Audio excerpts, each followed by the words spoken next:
है फिर चालू हो जाती है, बंद होती है फिर चालू हो जाती है।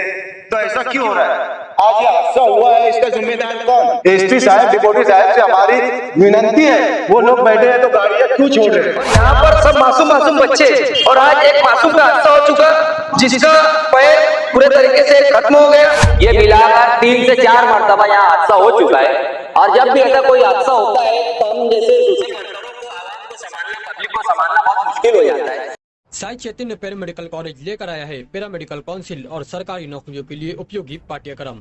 EMLT, radiology technician, health sanitary inspector में एडमिशन जारी है। हमारा पता याद रखे, Sai Chaitanya paramedical college, Ruby City Scan के ऊपर, मोची कॉर्नर, कैंप रोड। आज जो कुसुम्बा रोड पे ये हादसा हुआ, 17-18 साल का एक नौजवान बच्चा 18 टायर की गाड़ी में उसका पैर चले गया, दोनों पैर मेरे को मालूम पड़ा कि दोनों पैर चला गया। यही चीज का हम लोग को डर था जो 5 महीना पहले हम लोगों ने letter Dhulia collector, Malegaon SP deputy, Malegaon collector, Nashik collector को हम लोगों ने लेटर दिया था कि बड़ी गाड़ियां, हेवी गाड़ियां बंद होना चाहिए। कभी गाड़ियां बंद होती है फिर चालू हो जाती है, बंद होती है फिर चालू हो जाती है। तो ऐसा क्यों हो रहा है? आज ये हादसा हुआ है, इसका जिम्मेदार कौन? वो बच्चा अपाहिज होगा, इसका जिम्मेदार कौन? ये मैं ऐसा मानता हूँ कि बार बार हम लोग के लेटर देने के बावजूद, ये कोई हमने पहला लेटर नहीं दिया, एसपी साहब से बाकायदा मीटिंग हुई, एसपी साहब ने पूरे जिम्मेदारों को बुलाए थे, सभी ने गांव के लीडरों ने भी लेटर दिए थे। सबको बुलाने के बाद उन्होंने एक निर्णय लिया था कि गाड़ियां पहले जिस तरह से चलती थी, धुलिया साकरी धुलिया हो के हाईवे, तो फिर अंदर से गाड़ियां क्यों आ रही? 2-2 जगह कानवाई लगी हुई है, 2-2 लोग अपने कर्मचारी बैठे हैं, उसके बाद भी गाड़ी आ रही है। तो मैं ये बोलना चाहूंगा कि जो बैठे हुए हैं मालेगांव हत्ती में, खास करके मैं बोलूंगा जो अपनी हत्ती आती है, एसपी साहब, डिप्टी साहब से हमारी विनती है, वो लोग बैठे हैं तो गाड़ियां क्यों छोड़ रहे हैं? अभी हमने ड्राइवर को पूछा तो आया कैसे, किसने छोड़ा? बोले पुलिस वाले ने छोड़ा हमको। तो मैं एसपी और डिप्टी साहब को और जो भी वरिष्ठ अधिकारी है इनको बोलना चाहूंगा कि उनकी इंक्वायरी होना चाहिए। जब उनको बैठाए तो गाड़ी आने कैसे दे रहे हैं और कार्रवाई उन पे भी होना चाहिए। यही मेरी पुलिस डिपार्टमेंट से रिक्वेस्ट और गुजारिश है। ये हादसा जो हुआ, इसके बाद ऐसा हादसा ना होना चाहिए। आज जो रोड पे वातावरण था, हमारे जिम्मेदार लोग थे, महमूद साहब थे, हम लोग थे, अच्छू भाई लहसन वाले थे, सभी जिम्मेदार थे कुसुम्बा रोड के। आज वो ड्राइवर को मार डालती थी पब्लिक, अगर ये लोग हम लोग नहीं रहते थे तो इसका जिम्मेदार कौन रहता था? गाँव में अलग में फेंक जाता था। तो मैं डिपार्टमेंट से बार बार ये अपील करना चाहूंगा कि इस चीज पे ध्यान देना चाहिए। इधर से बड़ी गाड़ियां जाने की गुंजाइश है नहीं। आप जो भी बोलेंगे तो कि रास्ता नहीं है, रास्ता है, इतना है 50-60 किलोमीटर उनको रूट ज्यादा पड़ता है, उससे क्या फर्क पड़ता है? इससे पहले जाती थी गाड़ियां, अभी भी जाना चाहिए। बस यही मेरी फिर रिक्वेस्ट कर रहा हूँ कि एसपी साहब, डिप्टी साहब से बंद होना चाहिए। शहीद अब्दुल हमीद रोड पे जो बड़ी गाड़ियों की नो एंट्री 4 से 5 महीने से चल रही, सुबह 6 बजे से लेके रात के 11 बजे तक, उसके बाद भी कैसी क्या बड़ी गाड़ियां यहाँ पर आ जाती है, हम लोगों को समझ में नहीं आ रहा। जो कि धुलिया कलेक्टर और नासिक कलेक्टर का आदेश है नो एंट्री का, और पुलिस डिपार्टमेंट, अपर साहब, डिप्टी साहब, हमने सबको निवेदन दिया था, कलेक्टर साहब को निवेदन दिया था। उसके बाद हम लोगों को बुला के पुलिस स्टेशन पे बोला गया था कि आज से यहाँ पर नो एंट्री लगेंगी।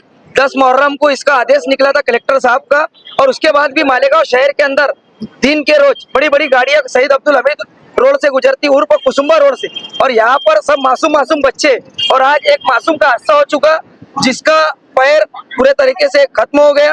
और तो अल्लाह का शुक्र हुआ कि लोगों की नजर गई, नहीं तो आज वो जान गंवा देता था। मांग क्या है आपकी? हमारी मांग यही है, जो नो एंट्री है वो नो एंट्री होना चाहिए।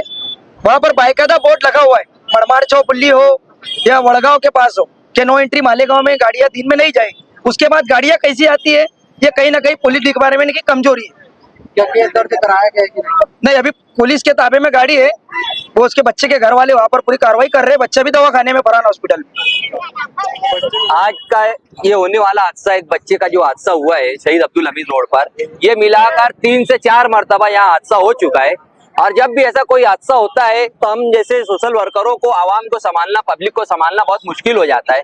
हमने बार बार पुलिस इंतजामिया से इस बात की अपील की है कि जिस तरीके का कायदा नो एंट्री का बनाया गया है, आप अपने कर्मचारी लगाकर उसका पालन करवाएं और सख्ती के साथ बड़ी गाड़ियों को, हेवी व्हीकल्स को शहीद अब्दुल हमीद रोड पर नो एंट्री के औकात में आने से रोका जाए। लेकिन हमारी बार बार की गुजारिश के बावजूद भी पुलिस इंतजामिया इस जानिब तवज्जो देने से कासिर नजर आ रही है। और इससे पहले भी एक हादसा हुआ था जिसमें एक बच्चे की जान चली गई थी, और आज के होने वाले हादसे में वो बच्चा मरते मरते बचा। आवाम इतनी ज्यादा गुस्से में थी कि हम लोगों को कंट्रोल करना मुश्किल हो गया। यहाँ पर पुलिस इंतजामिया आयशा नगर पुलिस स्टेशन के लोग आए और उन्होंने मॉब को कंट्रोल किया, समझा बुझाकर पुलिस गाड़ी को पुलिस स्टेशन लेके गए और वहां पर आगे की कानूनी कार्रवाई चालू है। और जो मजरू जो जख्मी बच्चा है वो अभी फिलहाल हॉस्पिटल में है, उसके ऑपरेशन की तैयारियां चालू है। मैं आप लोगों के माध्यम से, इस चैनल के माध्यम से आवाम पुलिस इंतजामिया से अपील करना चाहता हूँ, बहुत ही अदब के साथ गुजारिश करना चाहता हूँ कि बराए मेहरबानी इलेक्शन के अय्याम है, आचार संहिता लागू है, आप लोग इस जानिब तवज्जो दें और शहीद अब्दुल हमीद रोड पर नो एंट्री का पालन करवाएं। और क्योंकि ऐसा कोई जब वाकया होता है तो लॉ एंड ऑर्डर मेंटेन करना बहुत मुश्किल हो जाता है, और अगर कुछ खुदा ना खास्ता कुछ हादसा हो, कुछ 19-20 बात हो गई तो फिर इससे नया इस्लामपुरा शहीद अब्दुल हमीद रोड ही नहीं पूरे मालेगांव का नाम बदनाम होगा। आज जो कुसुम्बा रोड पे हादसा हुआ, अज्जू भाई रेहान हाजी, हम लोगों ने ड्राइवर को नीचे उतरने नहीं दिया। ये रोड पे ट्रैफिक बंद करने के लिए गुज़श्ता साल भर से कोशिशें जारी है। आज कुसुम्बा रोड के नौजवानों ने मिलकर के जो आज हिम्मत दिखाई, ड्राइवर को नीचे उतरने नहीं दिया, वरना लोगों के जज्बात ऐसे थे कि अगर ड्राइवर को नीचे उतार दिया जाता तो आज इस रोड पर हालात कुछ और हुए होते। आज वो बच्चा जो जुबैर है जावेद करके, उसके दोनों पैर चले गए, इसका जिम्मेदार कौन? आज पुलिस डिपार्टमेंट ने आकर के हालात को काबू में किया, गाड़ी ताबे में की, हम लोगों ने ट्रैफिक को जैसे वैसे कंट्रोल किया। मैं आपके माध्यम से डिपार्टमेंट तक ये बात पहुंचाऊंगा कि यहाँ झोपड़पट्टी गरीबों की बस्ती है, कम से कम 3000 बच्चों का दोनों शिफ्टों में स्कूलों से आना जाना है, बुजुर्गों लोगों का इस पार से उस पार आना है मस्जिद होने की वजह से। तो यहाँ पर जो बाईपास रास्ता है वो रास्ता चालू किया जाए और यहाँ के आवाम पर, यहाँ के नौजवान बच्चों पर, स्कूली तुलबा पर रहम किया जाए।